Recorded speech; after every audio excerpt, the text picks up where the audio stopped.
warahmatullahi wabarakatuh. Pelaksanaan ujian semester akhir tahun 2021 siswa Madrasah Yayasan Al-Furqan Bambi berjalan sukses dan khidmat. Dede Ardila bersama channel YouTube Yakcud SKM melaporkan dari Assalamualaikum, salam lontuan ke Bandung Dewan Guru Sikula. Baculun syair yang ikon ujian siswa Al-Furqan MTS dan MA ke Bapak Ramzi salim lontuan, Bapak Gus Marwan salim mulia, Bandung wali kelas dan wali kamar, ketua yayasan dan komite sekolah. Ratusan siswa ikon ujian, gebrile Tuhan sehat semua.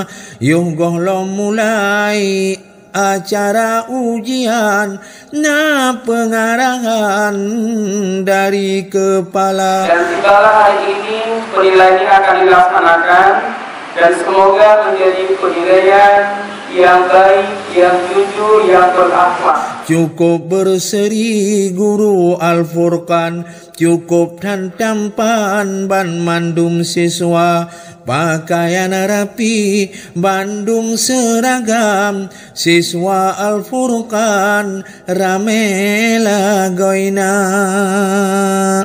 Ke tukang masak cukup dan sayang, suungan badan dagun bu siswa, memang tak susah jaga masakan, maklum hairakan beda selera.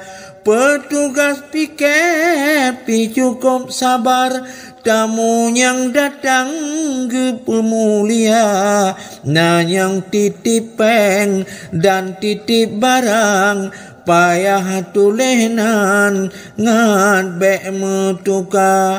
Pimpinan daya cukup tak sayang, kamenan cilom kepala asrama, kadang anu min nabatat tungang, tapi digomnyan cukup tak sabar.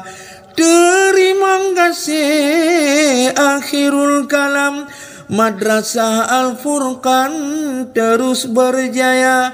Dalake doa basidro Tuhan, hasil ujian Bandung juara.